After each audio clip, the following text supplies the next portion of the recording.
masasakit nga din po ito. Tapos yan po yung hinahapo.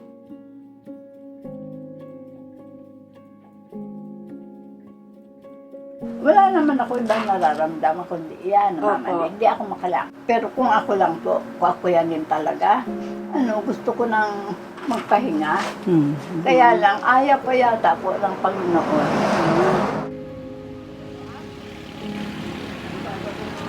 Noon, hindi po ako makakain ng husto.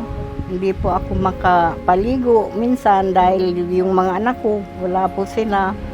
Yun, tinutulungan po ako ni Ate Fe. Minsan nga po pumunta siya dito, talagang pinaliguan niya po ako. Bago po dumating yung KOSE dito sa aming lugar, yung mga programa namin sa mga older persons, talagang nakalimit lang po sa kung may sakit sila, pupunta lang sila sa health center or sa BHS. Doon na po, tigil na po yun doon. Wala na mga follow-up check-ups, walang mga home visits. Noong December 2022, inumpisahang i-implementa ng Coalition of Services of the Elderly Incorporated o KOSE sa suporta ng Federal Republic of Germany, Ministry of Economic Cooperation and Development o BMZ, Helpage Deutschland at Action Deutschland Hilfe ang proyektong Improving Access to Needs-Based Healthcare of Older Persons by Strengthening the Capacity of Older Persons Organizations in Camarines Sur Province, Philippines. Sakop ng proyektong ito ang munisipalidad ng Del Gallego, Minalabak, Pamplona at Sipocot. Layunin ng proyekto na matiyak na ang nakatatanda sa 4 na munisipalidad ay may akses sa dekalidad ng mga health programs and services na binibigay ng OPO federations at mga local government units sa pamamagitan ng pagbubuo at pagpapatupad ng mga angkop na programa. Sa pamamagitan ng iba't ibang capacity development activities tulad ng leadership training, financial management, resource mobilization at iba pa, mas napalakas ang kakayahan ng 120 older persons organizations at 4 na federation sa pamamahala ng kanilang mga organisasyon at pagpapatupad ng kanilang mga programa. Ang organisasyon po ng senior nung hindi pa po pumapasok ang KOSE ay kulang sa kaalaman ng mga bagay-bagay para sa organisasyon. Wala pa rin po kaming naitatag na ganitong opisina, walang tanggapan, walang mga papel. Basta ang inakala lang namin nun ay pag-payout. Lalong nadagdagan po yung aming kaalaman pagdating ng KOSE, lalo na po sa mga binibigyan yung pagsasanay. Kaya marami po kami natutunan, naging pong clear ang aming ang direksyon ng aming samahan. As of now po, mayroon na po kaming kaunting livelihood, napalaki na po ang pondo namin dito po sa aming samahan. The first time na na-invite ako mag-join sa meetings, hindi ko alam mag-i-eleksyon pala, ma'am. Doon ako na-elect. Ayaw ko talaga. Kasi sabi ko, wala namang ginagawa ang senior citizen. Bakit ako sasali diyan? Kasi gusto ko talaga kung may organization yung active. Whereas today, now I am enjoying it and ang buong buhay ko nasa senior citizen na mula nang mag-umpisa ang KOSE. Kung noon walang masyadong mga trainings and seminars, nung may KOSE na po, mayroon na po kaming mga trainings and seminars. Pag-ratify po ng Constitution and Bylaws, natulungan po kami ng KOSE.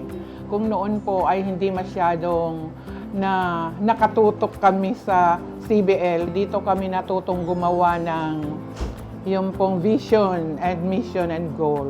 Upon appointment sa akin as OSCA, I was a little bit frustrated. Why? Because the office is bare without any single equipment except one table, one drawer. Then na-focus sila doon sa issuance of ID and pension.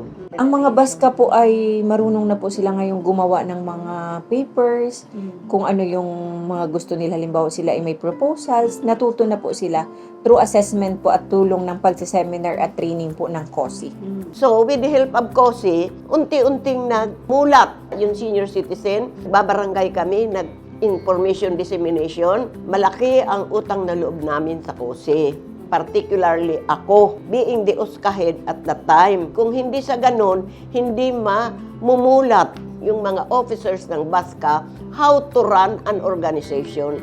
Because as for me, to run an organization is a hard task given to us. Upang mapalawak ang kaalaman ng nakararami tungkol sa older persons issues and concerns, nagsagawa ng multimedia campaign sa local radio at COSE Facebook. Dahil sa pagsasanay sa paggawa ng ordinances and resolutions, maraming OPO sa barangay level ang nakapagsumite ng kanilang resolusyon para sa pag-unlad ng kanilang sektor. 4 na federation at iba't ibang OPOs ang accredited na sa municipal at barangay levels. Dahil dito, mas masisiguro na ang kanilang partisipasyon sa pagpaplano ng mga programa para sa older person sector. Nasa second reading na po yung an ordinance strengthening the welfare of our senior citizens through institutionalizing of Project Kalinga. Dito po sa bayan ng Del Gallego, yung parang counterpart po yan ng home care nung inyo pong organization.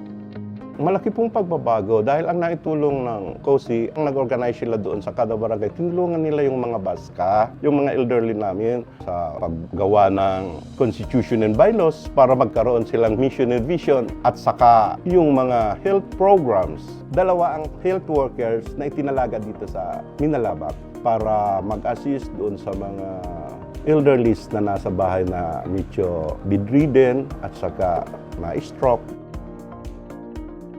Tumaas ang kapasidad sa pagbibigay ng basic health and care services sa nakatatanda ng 274 home care volunteers at 11 mobile healthcare workers dahil sa mga pagsasanay tulad ng basic geriatric training, massage therapy training, basic life support seminar, psychosocial activities at iba pa.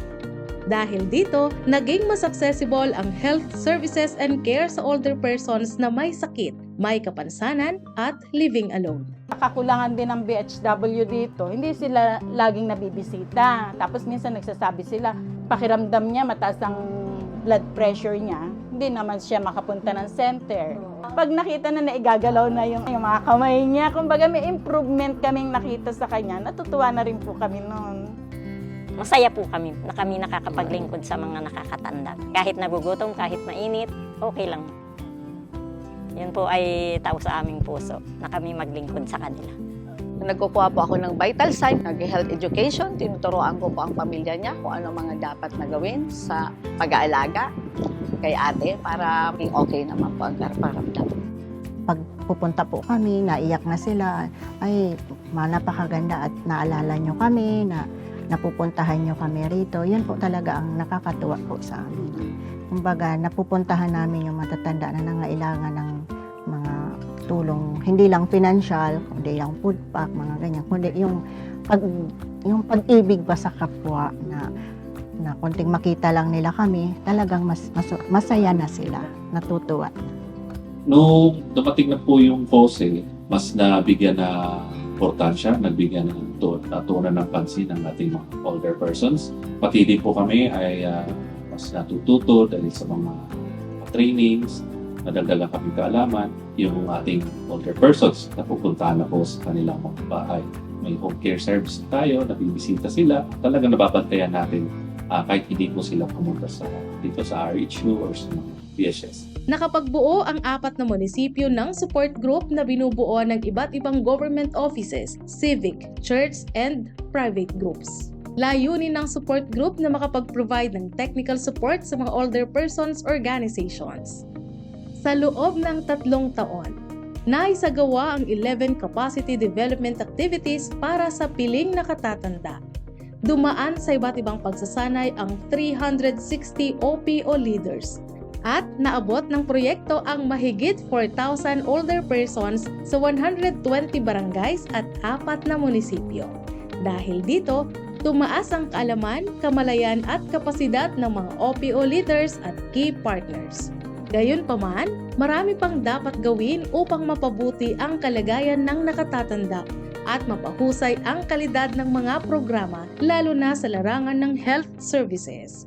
Yung Federation po of Seniors, isa na po sila doon sa miyembro ng Municipal Development Council. ng lokal na pamahalaan po. So sa pamamagitan po noon, maaaring maiparating po nila sa amin kung ano pa po yung mga programa, mga proyekto na ninanais po ng mga senior citizens. And kung ano po yung mga pangangailangan pa po nila, susuportahan po yun ng lokal na pamahalaan sa abot po ng kakayahan namin, syempre una-una po sa pondo. And syempre yung mga midwife na mga nakapacitate na po, kung may mga kailangan pa po na mga trainings, yun po ay aming susuportahan din po. Ganon din po yung mga BHW na kung saan sila po yung mga volunteers. Kami po dito sa health ay naglalaan ng budget na nakatulong para sa mga maintenance ng gamot ng ating mga older persons na po.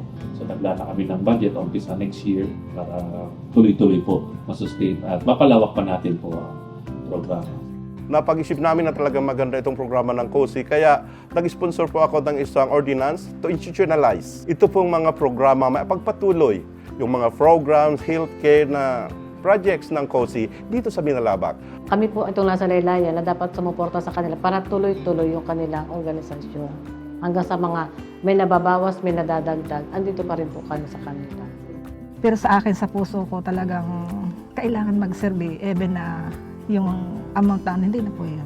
At least maipadama pa rin doon sa iksi ng buhay ni nanay na or ni tatay na maipadama yung pagmamahal sa kanila kasi may needs po talaga. Hanggang malakas pa po kami, talagang tutulong kami sa mga matatanda. So una, kaya nagbibigay ako ng pasalamat sa kapartner ng LGU. Ang COSI ay malaking bagay at malaking tulong sa LGU Sipukot. Sa akin kasing programa, isa talaga sa priority ko yung mapangalagaan ng health ng ating mga senior citizen. Na napakalaking parte ng COSI dito kasi talagang alam mo, may mga tao na talagang para-barangay, sitio-sitio na pupuntahan natin ng mga senior citizen. Kami po papasalamat sa oras, sa pagod, sa efforts na binigay ninyo para matulungan at para masiguro na ang bawat elderly, matanda, lolo at lola ng Minalabak at ang ng mga karatig naming bayan ay hindi mapapabayaan. Kami po laging nagpapasalamat sa grupo ninyo kasi kayo po talaga yung naging tulay.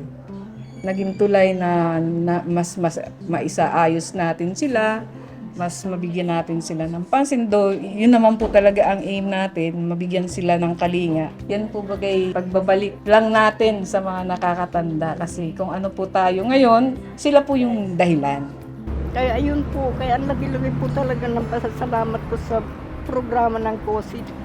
Dahil po sa kanila, yun, parang gumagaan po ang loob ko na parang iniisip ko nga po na kung yung iba nga pinaglalaban ako, di ako pa kaya. Ang pagtatapos ng proyekto ng COSI sa Camarines Sur ang siyang simula ng pagpapatuloy ng mga naumpisahang initiatives, ugnayan at pagkilos upang masiguro na ang bawat nakatatanda ay may tuloy-tuloy na akses sa mga programa, pangangalaga at serbisyong pangkalusugan. Makakaasakay na itong programa ng COSI siya ang LGU Sipukot ay handa natin mag-support para ituloy itong programa. Ang legasiya at ang mga ginawa ninyo para sa amin, para sa aming bayan ay hindi mawawala. Yung mga iniwan nyo pong mga kwento, mga advice, tulong, lahat ng mga ito, this will forever live on in the hearts of many, the elderly that you have helped.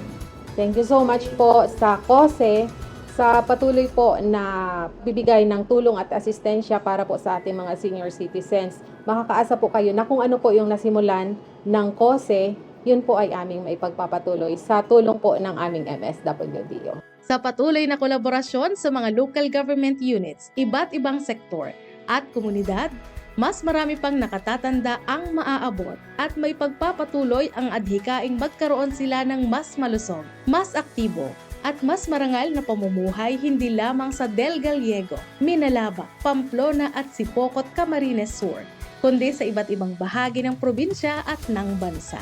Mula sa Coalition of Services of the Elderly Incorporated o COSI, taos-pusong pasasalamat sa ating donors, ang BMZ, HelpAge Deutschland at Action Deutschland HIP at sa lahat ng naging katuwang sa proyektong ito. Kabilang ang older persons at iba't ibang stakeholders sa inyong suporta, malasakit, dedikasyon at aktibong partisipasyon.